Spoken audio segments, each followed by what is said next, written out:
Last session we had some good talk about death. Yeah. And we said how important it is to be aware of the impermanence of the physical body, yeah? Because we are so identified and so attached to it, which is normal, of course. But we tend to live as if we are going to live forever. Or at least we can say we don't have that much awareness that death could come literally any moment. And therefore, when we become aware of that, how it makes every moment precious, because it could be the last, literally. Yeah. So this is very, very important awareness for a seeker to keep inside, the awareness of death, of the impermanence. Mm-hmm.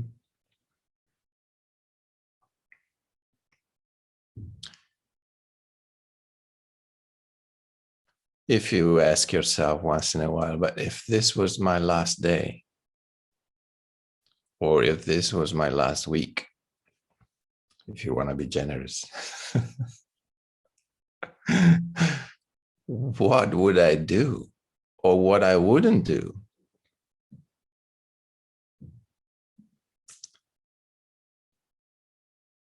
Yeah, this is a very nice thing to do once in a while, because it puts everything in a different perspective. Now, what is really not only important, what is really essential to me, and what is not?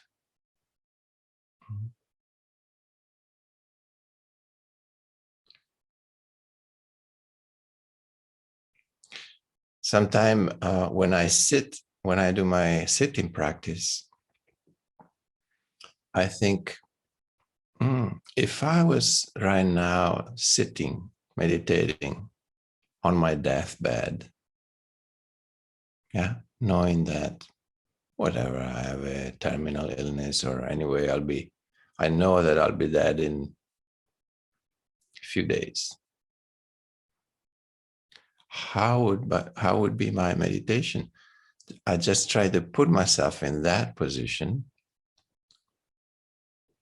and I see how the quality of my sitting changes. Because then you really have to enter into that, obviously, because otherwise the mind keeps tricking you. But if you enter into that feeling that this is your last day or whatever, and you're meditating, there are not many places the mind wanders to anymore.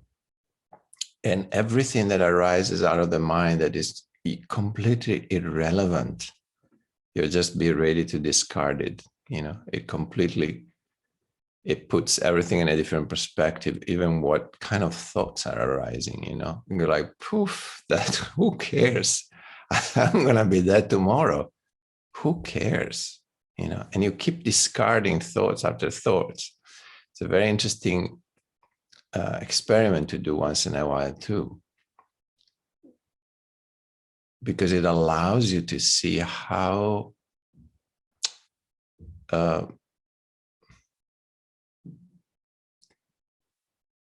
really not important or not essentials are most of our thoughts.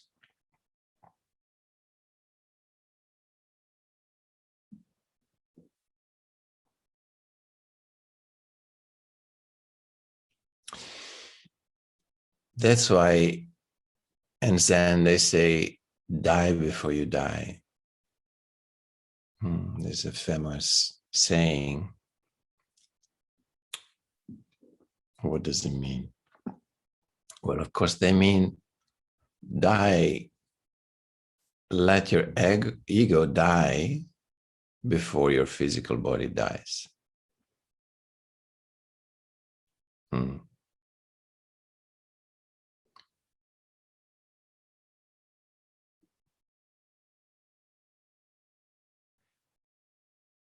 Because that's the only way you'll be able to really live. They know it. Yeah, many sages, many mystics have said that in the past. Die before you die. Allow your ego to die.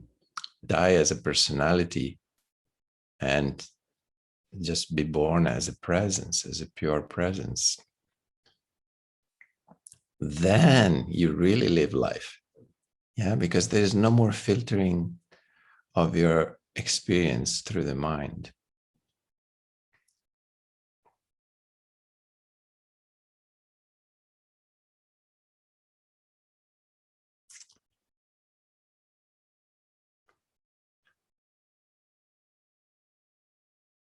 Also, the Buddhists, they often talk about impermanence. Why?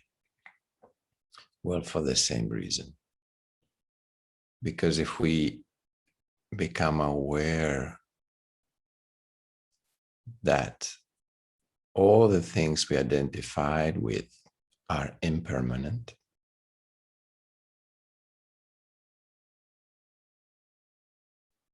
that includes basically everything that has a form or that is connected to form.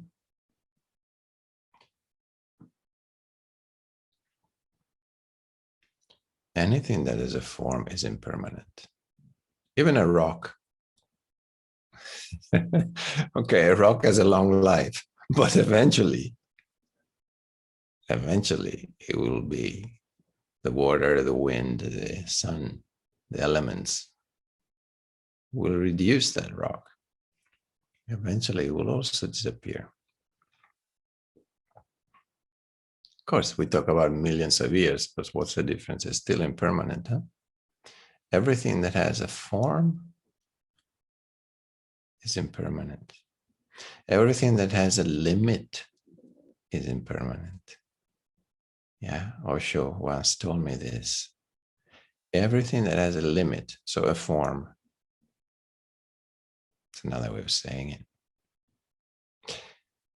Why? Because if it has a limit, it has a form, whatever is outside of that form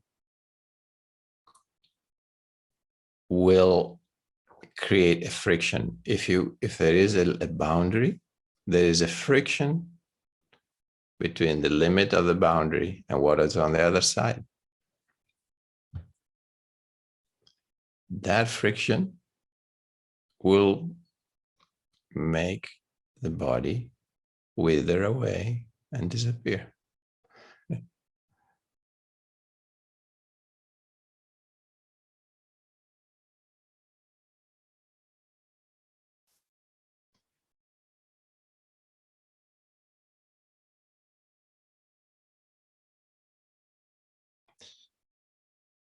So the other week, Miki shared with us her experience in meditation, yeah. And she said, well, it's a little bit like I'm dead, right? Well, yeah, it can feel like that. Why? Because we're so used to a constant movement, a sense of I am, a sense of thinking, future and past. But the deeper you go inside, the more all this, which is all impermanent, disappears. And sometimes even the connection with your body, even though we start from the body, but the deeper you go, the more the body goes to the periphery because you're moving to the center through your attention. Yeah. So it's very important to start from the body in our practice, but then we move inward, no? Also with the anchors. The first anchor is feeling the body. The last one is feeling the inner space. The inner space has no form and it has no boundaries. It has no limits either because it has no form. So it has no limits. So you move in a way away also from the identification with the body as you move deeper in meditation, which is okay. In a way, we could say meditation is a practice to experience what death is like before we physically die.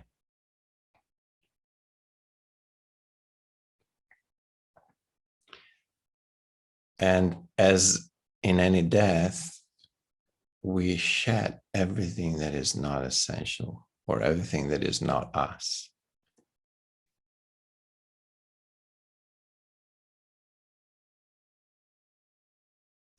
So it can be a little scary space too, if you come to it that you're not prepared. Sometime we need to move step by step into that. It could be scary to go from A to Z in one step. It happens sometime. But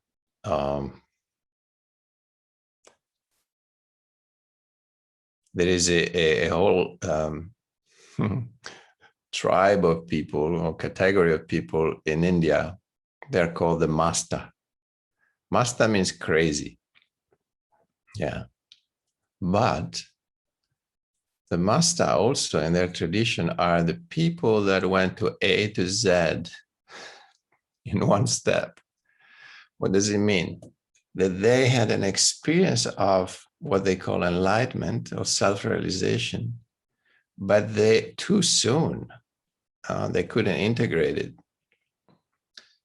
So they're a little bit unstable in that. And so they sometimes, they're just going around the street and doing strange things for people. They go like, that guy's crazy, or sometimes they've been put in mental asylum or in some home because people couldn't understand these people. And they are in another dimension, but they themselves cannot quite understand it.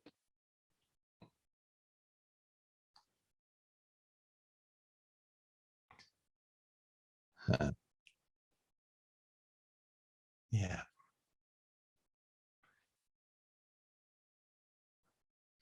There was a master, also Indian. He was actually from Pune. God, I forgot his name now. Anyway, he passed maybe late 60s or 70s. Anyway, he was a realized master. And part of his work, he went around India for a few years to all the mental asylum. And he would go in and then look around. And then once in a while, he'd go like, that guy, he comes with me. And he would pull out all the Masta, all the people that actually they were not crazy. They were enlightened, but they couldn't integrate that experience. And they took them out and took them with him. So he did an amazing, big job. India is a big country. And gather all these people that were completely self-realized, but too soon. Or they didn't have the means to integrate that experience.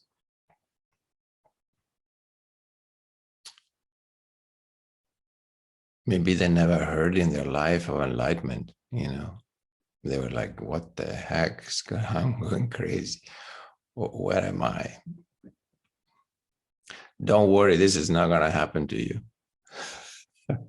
just, just all these talks that you heard from me is enough not to let you go crazy. No worries.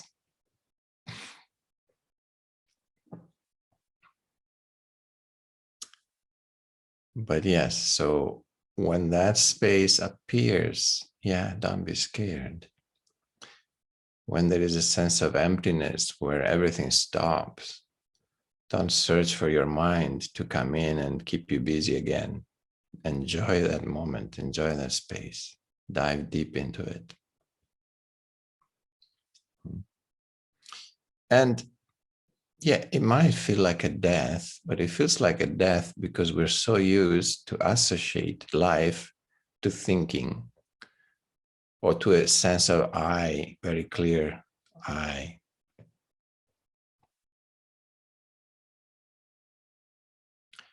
So in deep meditation, there is a sense of presence, but there is no longer a person. Yeah. And as we are used to live as a person, once a person's disappear, you think like, whoa, it's this like death. Well, it is. It's a kind of a death, but you're still very alive. Can I assure you that? More than ever, actually. But the only way we can describe it sometimes is like, wow, like Mickey said, it's like I'm dead.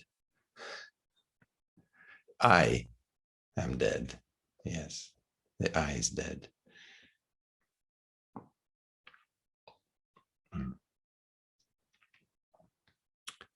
So nothing to worry when that happens. Enjoy it, dive deeper into it. It's also a space of sometimes there are no experiences. Again, that's why it feels like that.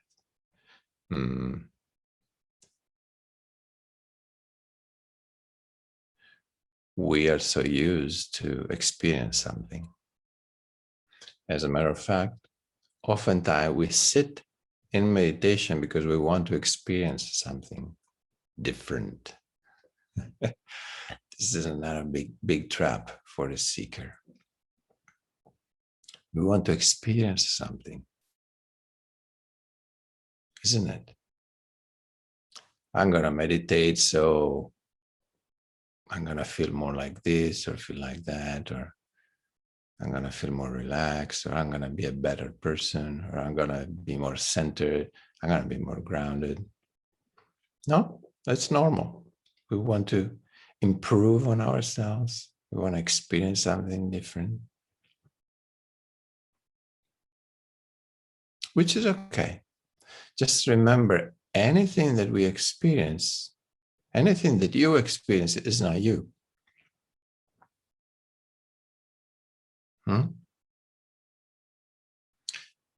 So if there is sadness arising, beautiful, let it arise. We talked about like feel it, acknowledge it, don't push it away. Yeah, that's part of our practice.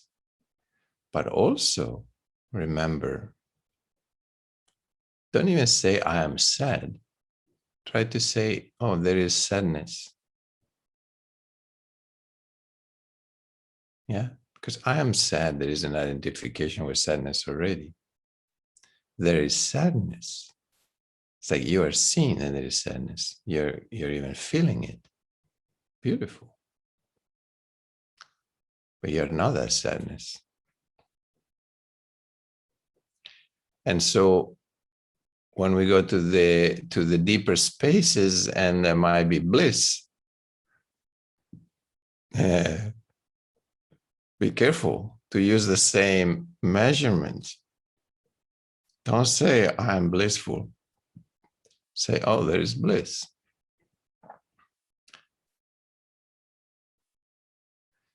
Or there is joy, or there is peace.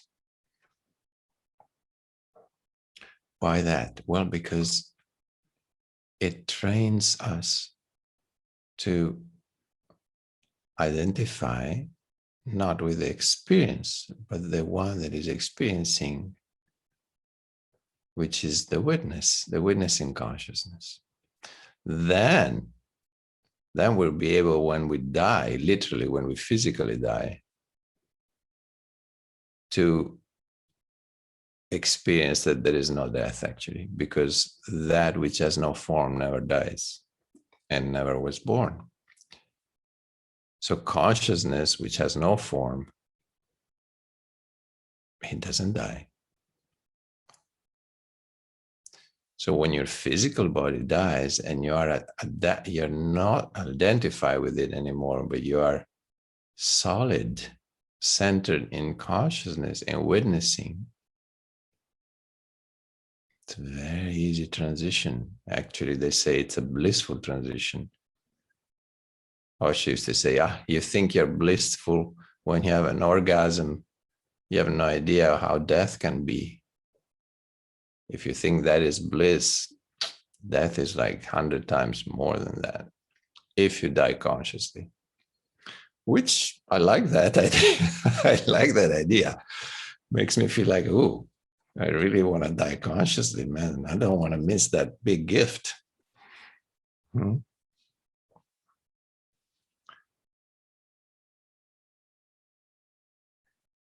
So to die consciously, but to die consciously, we have to prepare ourselves. Huh? That's also what we're doing.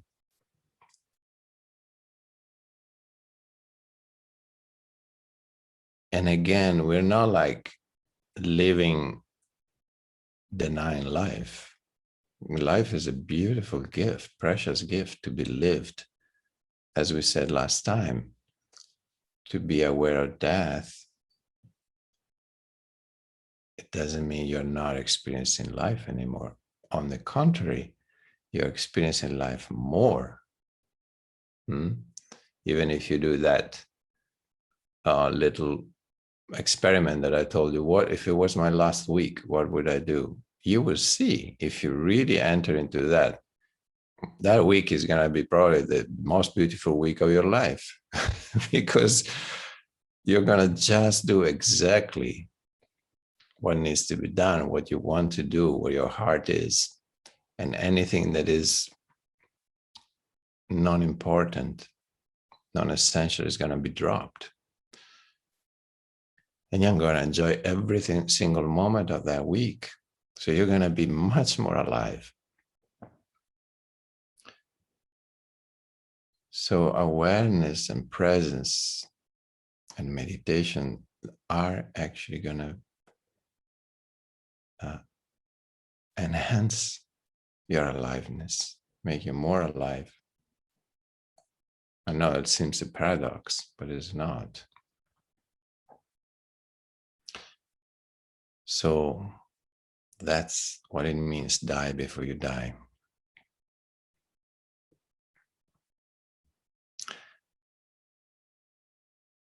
And that's where our practice has to be directed to. Mm-hmm.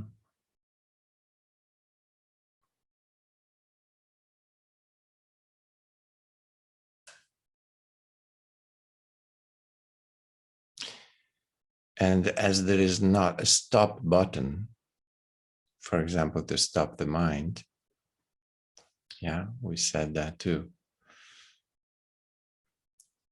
The only way is to become more and more aware of it. Because whatever we become aware of loses its, we cannot get identified with something that we're very aware of, but we can get easily identified with something that we're not aware of. In other words, when there is awareness, there's also witnessing. So there is a distance. Yeah.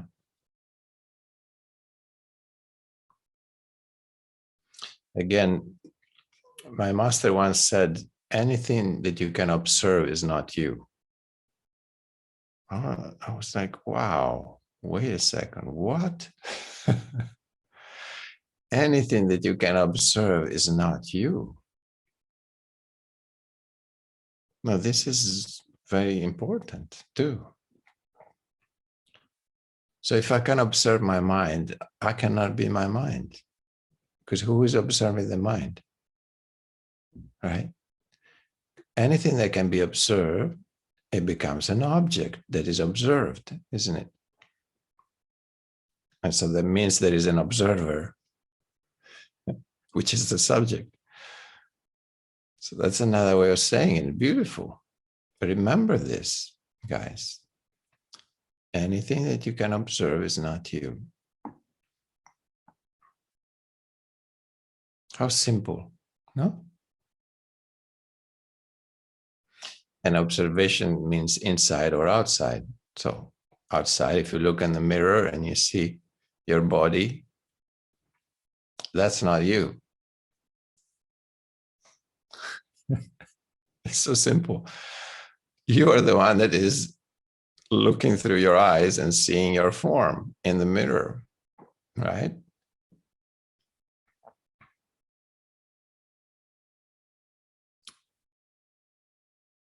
So the same way with what we said before, if there is sadness, you observe and you become aware of sadness. Well, that means you're not sadness. You're the one experiencing sadness, you see. If you're angry, there is anger, but you cannot be anger if you are seeing it. If you're not seeing it, or let's say if you're not aware of it and you're completely lost in the anger, well, there is no way out. There is no way to separate from it. Yeah, because there is no awareness. So subject and object are merged. That's unconsciousness. We could define it that way too. Unconsciousness is when subject and object are merged. When the consciousness of the subject gets identified with the object, that's unconsciousness.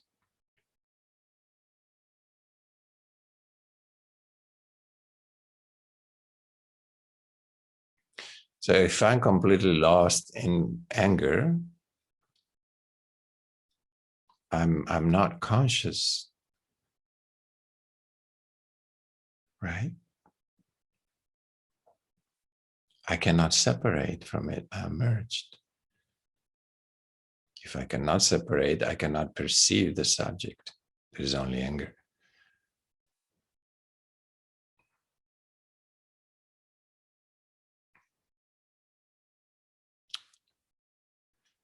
So witnessing, it's definitely a path, one of the maybe shortest paths, where the ego disappears eventually, because you keep witnessing and witnessing and witnessing, and then suddenly there is a crystallization. This witness becomes actually your identity, let's call it. You realize, whoa, okay, I'm this more and more. So everything else becomes irrelevant or impermanent, and you see it, and you cannot get identified with it anymore. And it comes a point where your ego becomes thinner and thinner, because the ego is made of impermanent things. And the more you see that, the less you're able to identify with it. There is more and more distance. And comes a day when then there's so much distance that the ego has no hold on you anymore. And then there is only presence.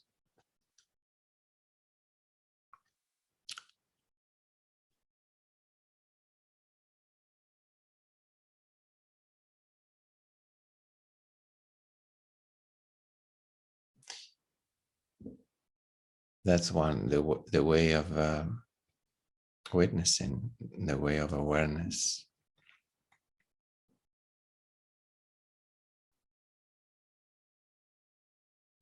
It can happen also in the path of love. It's another path. But real love.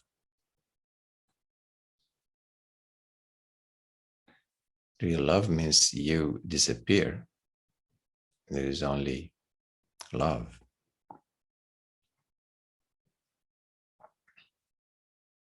And actually, these two paths meet. I know they meet. I experienced it in moments. And it's like, oh, you can come from here, you can come from here, but they converge to the same point. And the best is to have both in your life. Because love without awareness, it's very shallow. It's not going to go far. And awareness without love is very dry. Not fun. It's like a bird with one wing, you know. You know what happens to a bird with one wing only when it flies? It goes in a circle. It don't go anywhere. You need two wings to go some places. So love without meditation or meditation without love is a bird with one wing. Doesn't go far. Poor guy. It goes around and around. So cultivate both. That's my suggestion.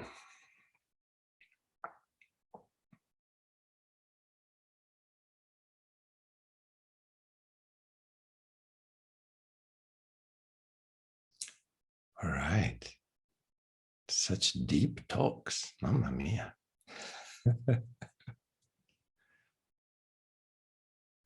Shall we just shut up and sit together and absorb all that have been said in our practice? Okay, here is another thing to remember.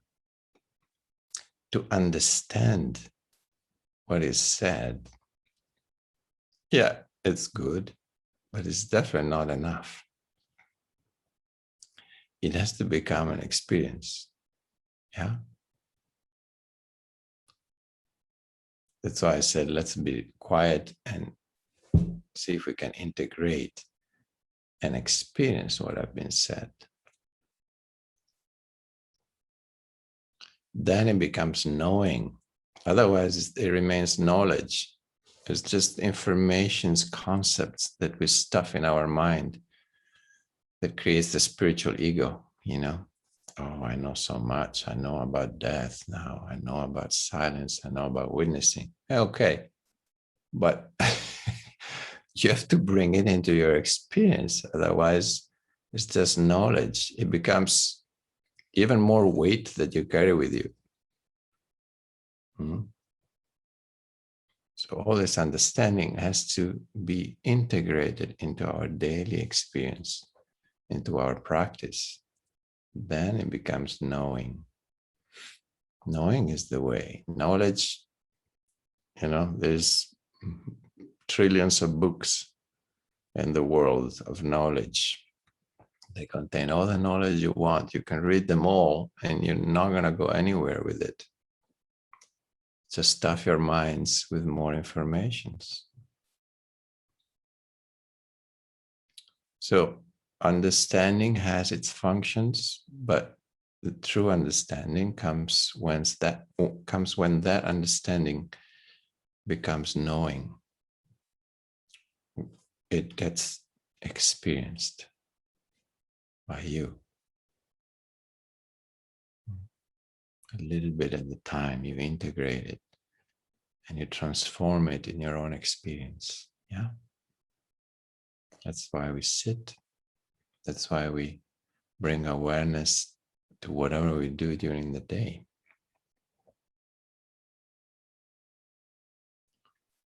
to make sure that meditation becomes a daily quality, an experience. We experience meditation. We don't do meditation. You see the difference? We're not going to sit now and do meditation.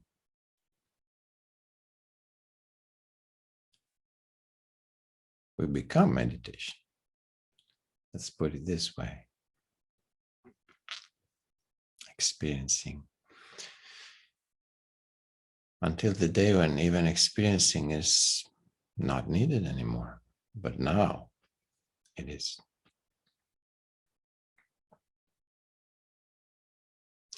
So find comfortable position to sit.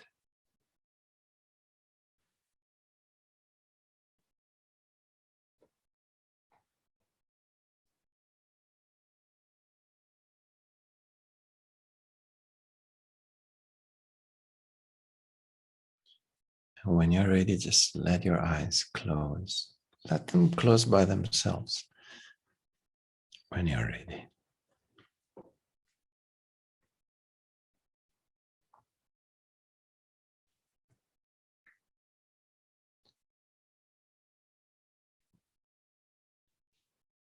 And always start from the body. Feel the body from the inside.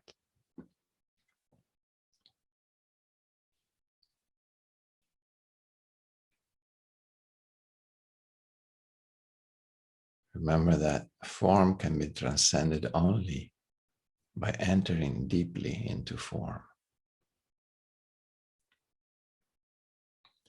Experiencing form, experiencing the body.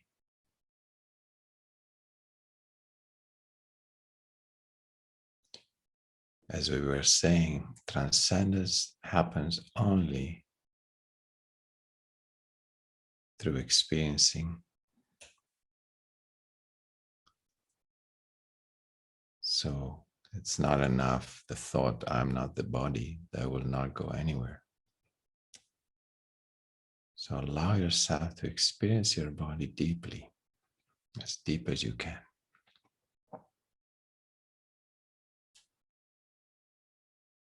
Make it your experience.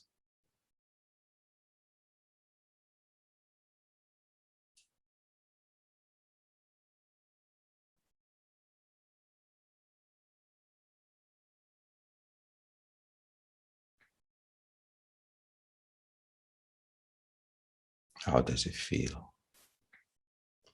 Your body now, in this place, in this moment.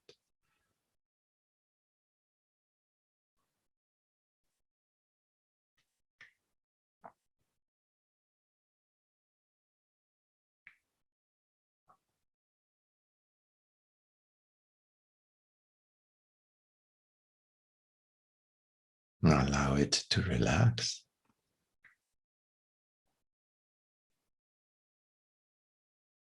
Sinking a little more into the ground, into the cushion.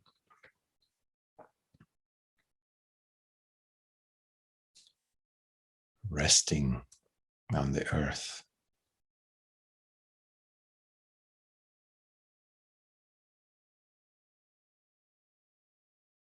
Of which it is part of. Yeah, body comes from the earth. It's part of the earth. And we return to the earth.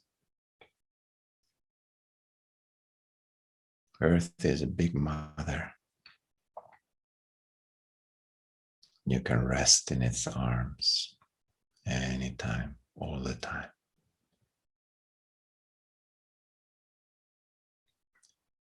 So allow yourself to rest in the lap of earth energy. It gives you grounding, roots,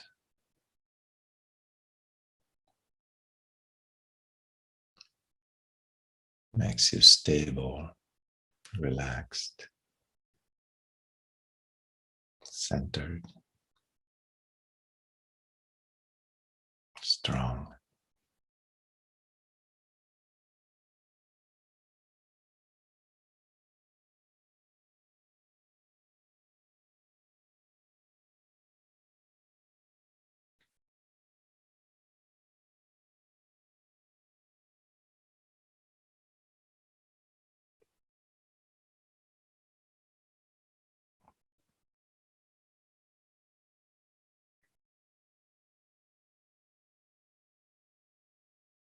And let yourself sink down. Let your roots go deep into the ground.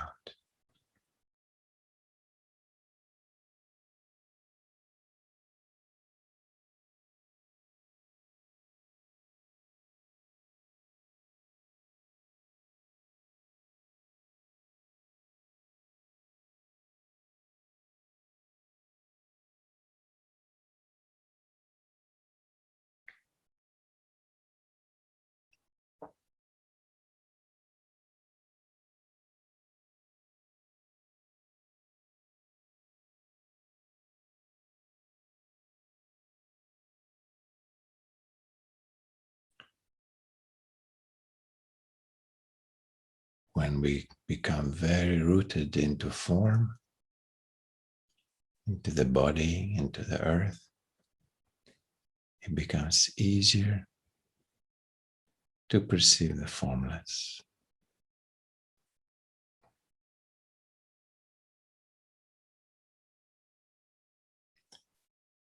Now that our body is more relaxed, it's easier to perceive the inner space.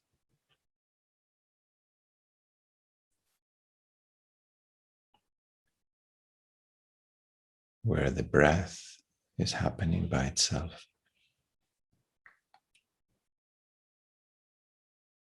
Floating in that inner space.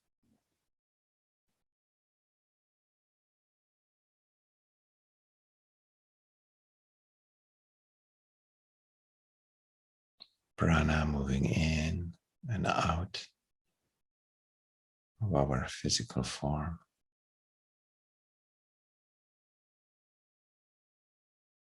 Creating spaciousness.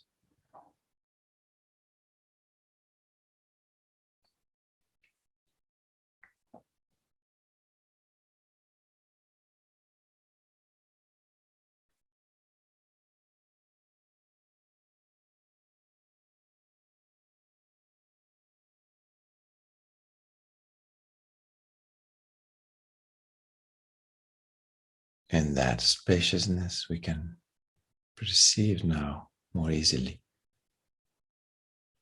a sense of our own presence.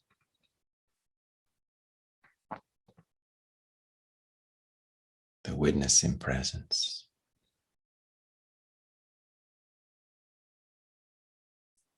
A consciousness that is aware of everything that is perceived, everything that arises.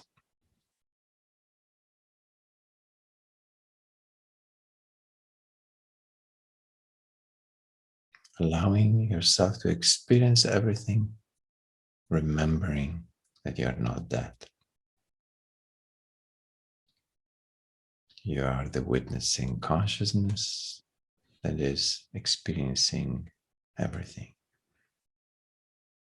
So you're free to experience whatever you want.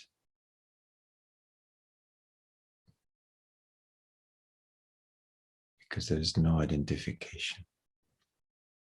You're still free.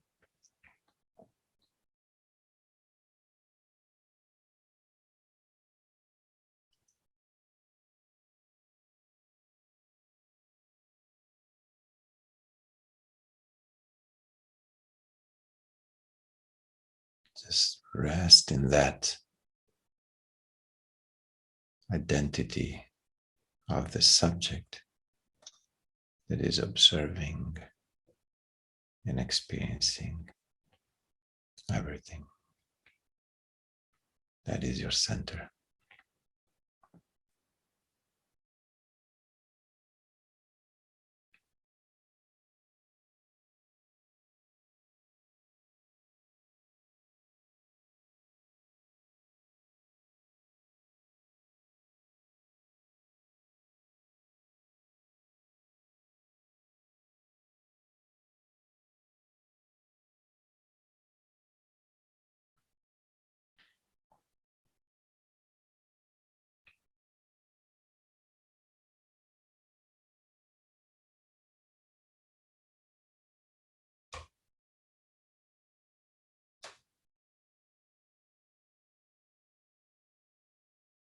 Let your identification with your story, with your life story, let it die, let it go away, let it drop.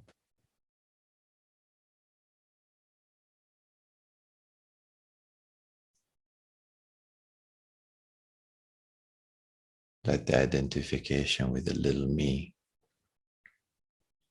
disappear for a moment and rest in that presence, in that witnessing presence.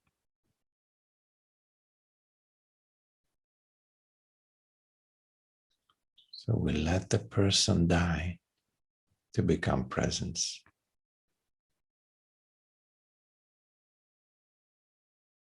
Even if for a few minutes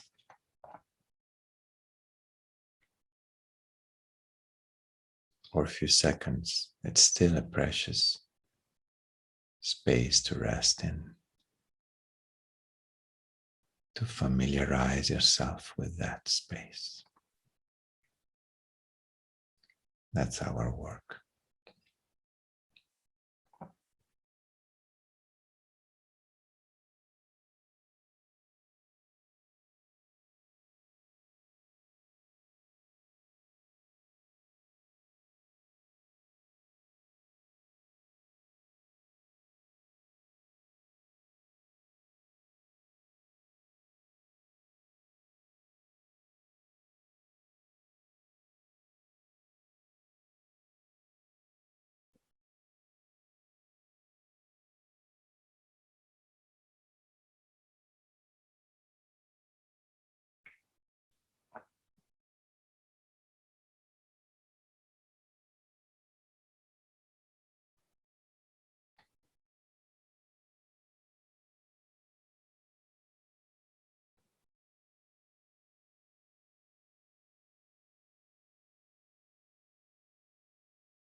Your center is like a pillar of consciousness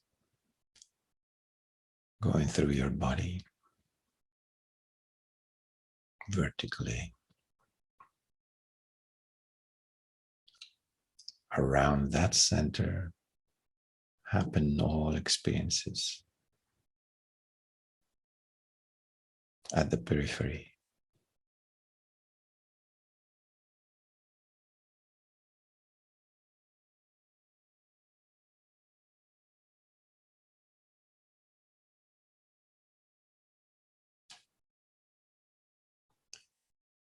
anytime you get identified with an experience on the periphery, you notice that. And you know you can always go back to the center.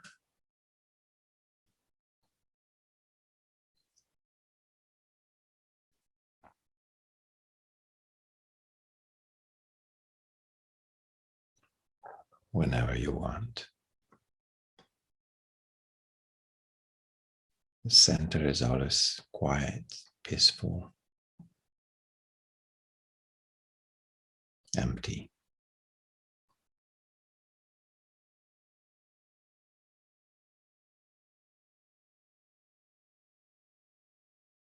The only thing that never changes, and it's always present.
Slowly coming back to the group. When you're ready, just let your eyes open.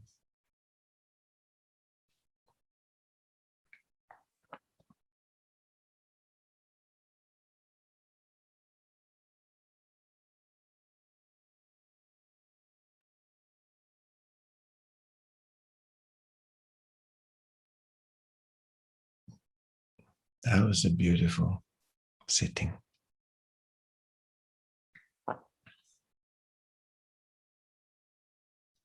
I feel everybody's going deeper inside, more and more easily. Very happy about it.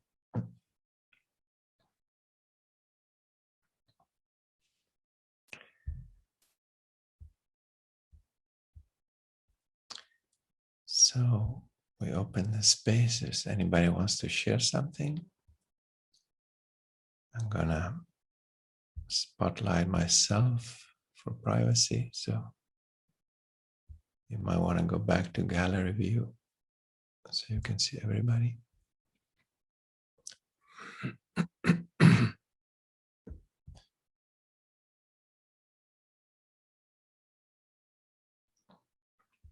Yeah, Rafa. Okay. It was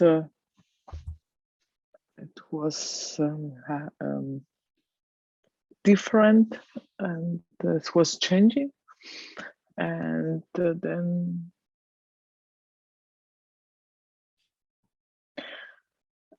I was trying to know what you say, to think that they are my last meditation, and it was very, very beautiful, because my inner space was very, very big, so there was no form anymore. There was a lot of love, because I could let go what I love, and I was missing them, so I was blessing this, and I was sensing the miracle of or the wonder of breathing. Every breath was a little miracle. Little miracle, yeah. And but it was something like this. And then also now in Sri Lanka, when I was meditating, I was feeling something here in my Throat chakra. I don't know. I was thinking I have to speak more about my feeling, and it was always changing. I was sensing the last days a lot of sadness. It was okay, but now it was something like it was this love coming up, and something was pushing down. And I don't know if it's my mind, or what was helping me is to open me and to make something like this. But I'm wondering, I cannot nicht understand, but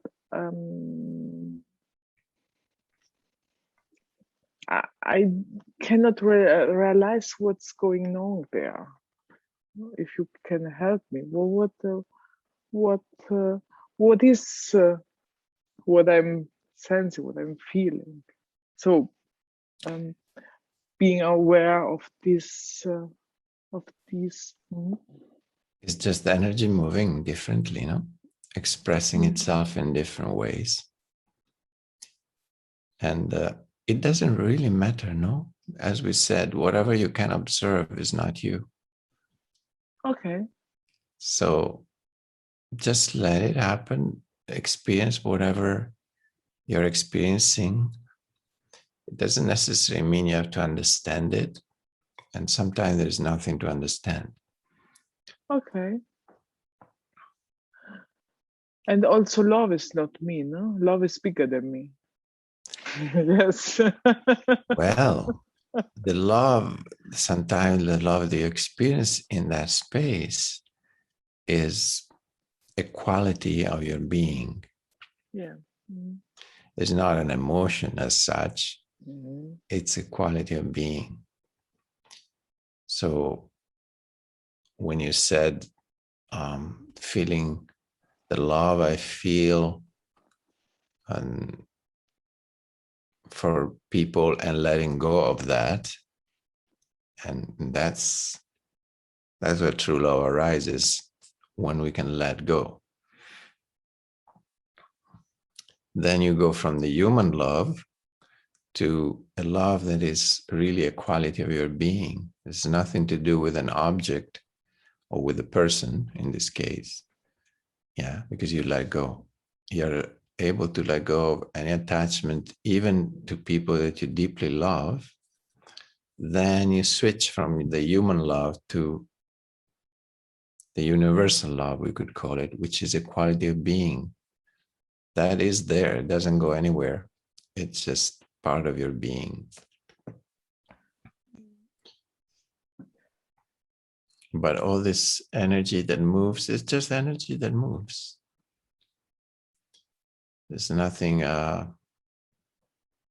don't give it too much attention. Just observe it, remembering that you are the observer and not the experience.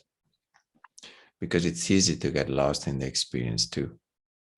And then it's easy to, oh, I want to meditate, so I have that experience again, or anything. Yeah, so remain a neutral observer. That's what allows that experience to keep unfolding. Everything remains fluid inside because there's no attachment. You don't get attached to an experience or wanting to understand it. Just let it all be fluid like water, coming and going, changing, constantly moving, constantly changing. It's okay. It's nothing to do with it.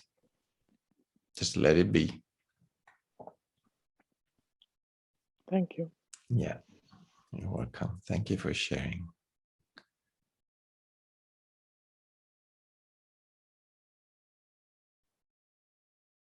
Yeah, Nicole. I was very dizzy. My head was spinning around all the time. Like physically dizzy? Yeah, physically dizzy. Mm-hmm. Yeah. So it was like, okay. It was a very nice meditation. I really felt it. Yeah. And well, yeah, I just observed that my head was dizzy all the time. Yes. Yeah. And how was your mind? It was less busy? Yes. Yeah. So that can happen. That can happen when you move in. If you are used to, let's say, anchor your attention in the mind, when the mind stops, you can feel dizzy because you're so used to be in the mind that when there is no mind, you feel like you have nothing to hold on to, that kind of a feeling. And it can really also bring up a physical sense of dizziness because it's like falling into emptiness. Like, whoa, where is the bottom? Like, woo, spinning around. Yeah, it's all, where is the mind? Give me something to hold on. Give me a thought I can hold on to. So actually, dizziness is a very good sign. That means you're moving deeper in your practice. Very good. Thanks. Yeah.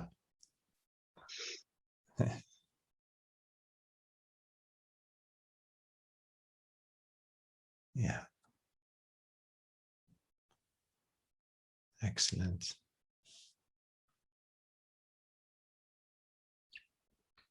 Yeah, Mickey.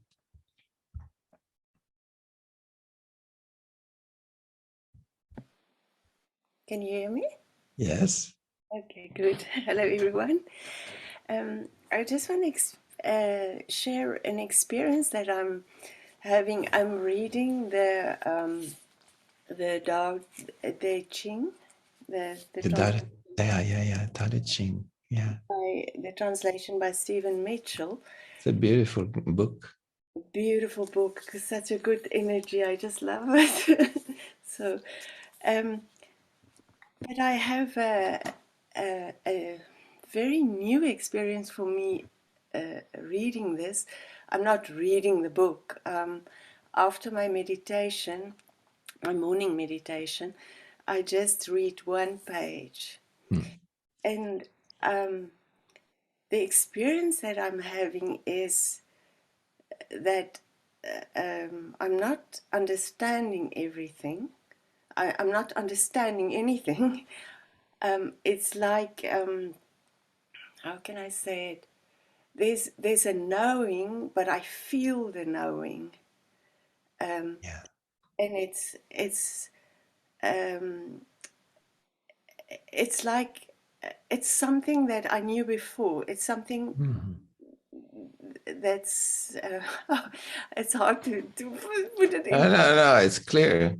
It's clear. It's just I know this. I know I'm feeling while I'm reading this experience of reading. It's not reading. It's an experience of reading, and I recognize something. Yeah. So this is very new for me, and it makes me happy. It's a strange feeling, but it's wonderful. Yes.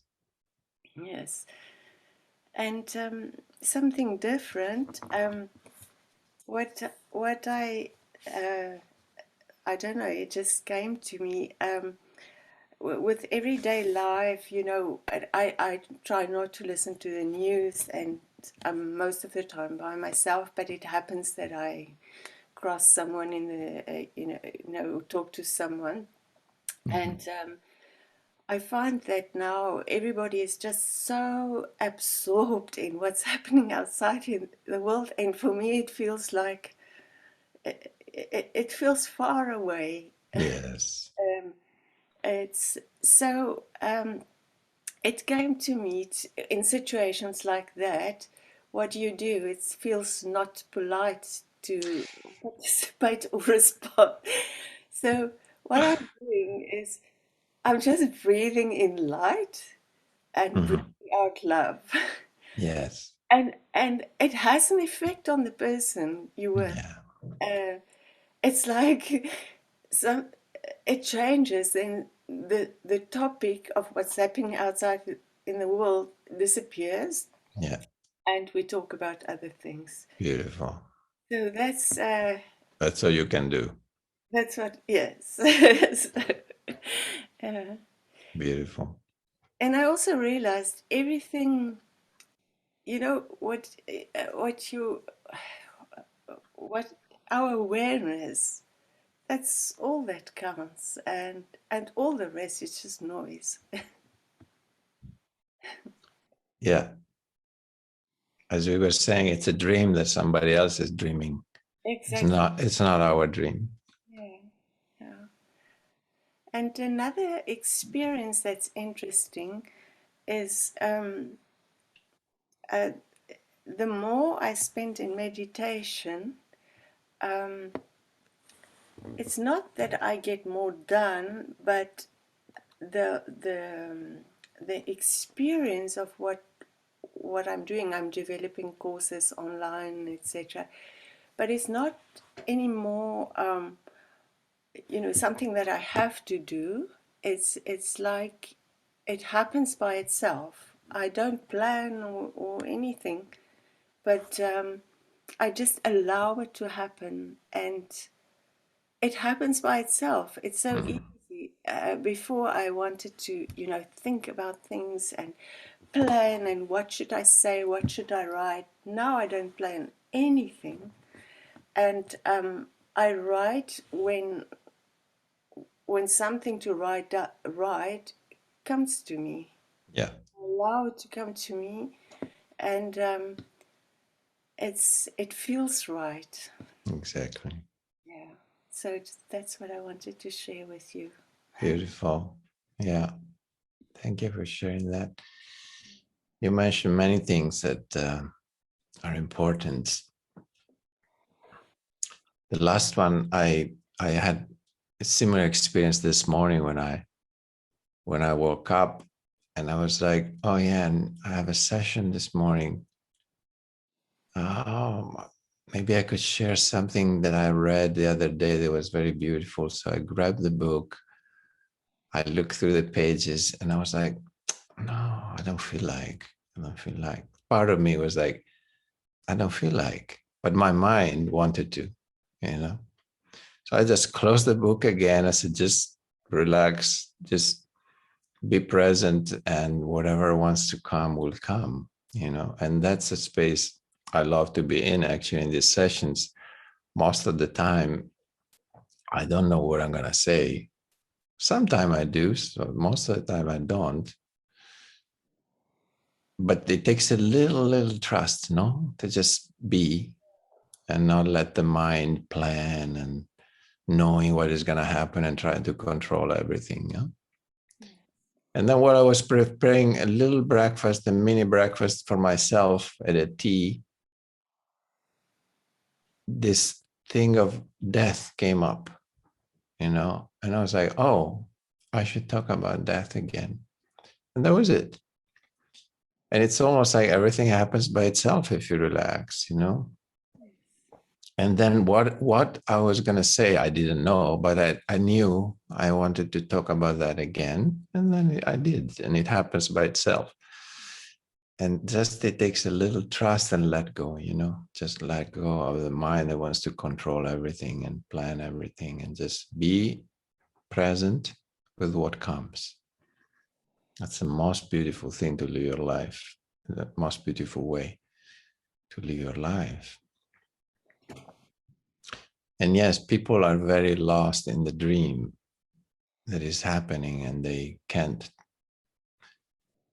Unfortunately, what they don't understand is that their own identification with the dream is what makes the dream continue. Yeah. So again, just like in meditation, if you get identified with the thought, that thought will continue.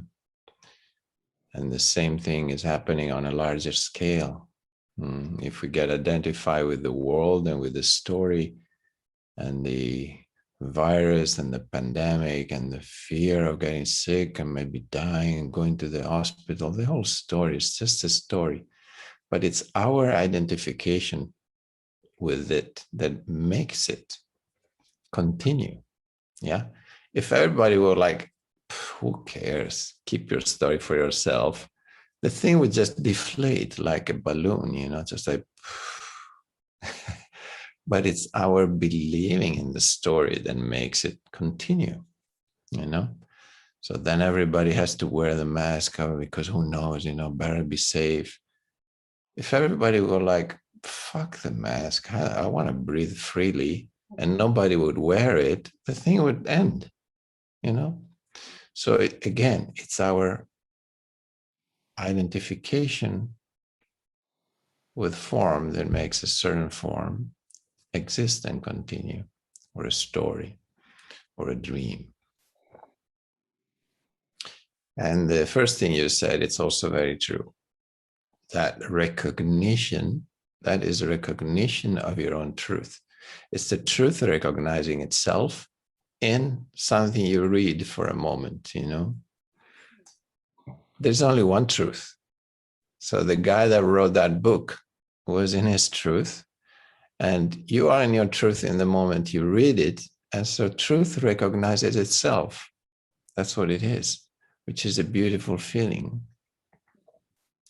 It's exactly the feeling I had the first time I picked up a book by Osho, translation of some of his discourses, and I didn't even know who this guy was. And the feeling, I read the first page, I was like, what? This is my truth, you know, but never seen it so crystal clear, like black and white. Suddenly in these words, he talked as if I was talking, but with a lot of more clarity than usual. Crystal clear, you know. So that's why they say the master is just a mirror. It's not that you're surrendering to somebody else, you're surrendering to yourself. Yeah. Because it's your own truth. So many important points you touched. Thank you for sharing. Thank you, and thank you, Shastro. Thank you for talking more about death. It became a beautiful thing for me, if I could call it a thing. Yes. Yeah. Precious. Precious, yes. Thank you very much. Thank you, Mickey.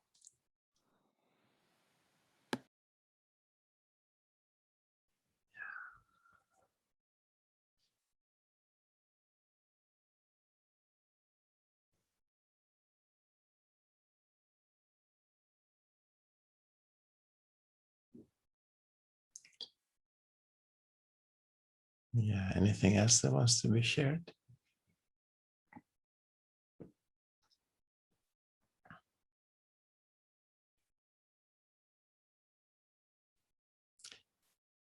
Okay. Well, we're right on time then, 10 o'clock.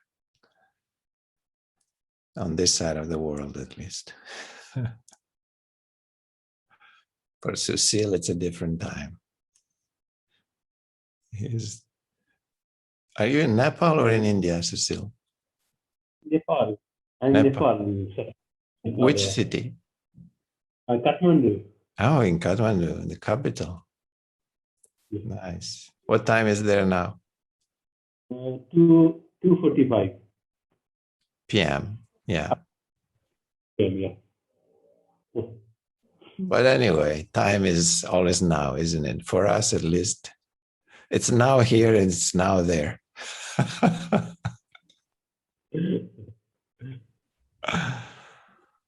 All right. So that's why I'm really happy to be together with sun. I'm really happy. It's nice to have you here, Cecile. Nice to have you with us. Okay, so my friends, inshallah, we're going to see each other next Friday. In the meanwhile, keep your practice going. It's going very, very well. Dive deep. Be happy. Enjoy life. Do all the things you like to do.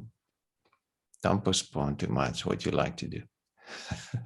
Don't postpone, because life could be short. Who knows? Yeah, unmute yourself for a moment.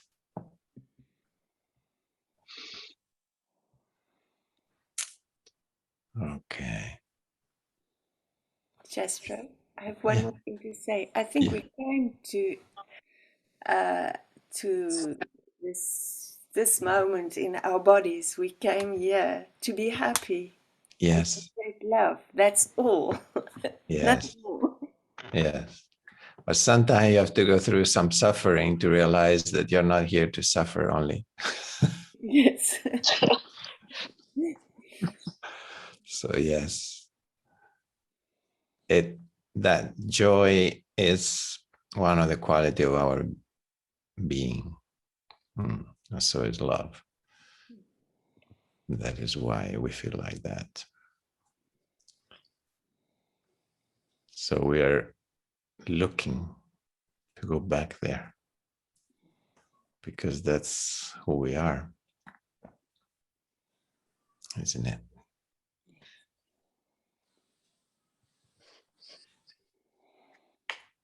Kisses to all of you. Yes, thank you. Hug. Thank you, Shastro. Bye. Namaste. See you next Namaste, week. weekend.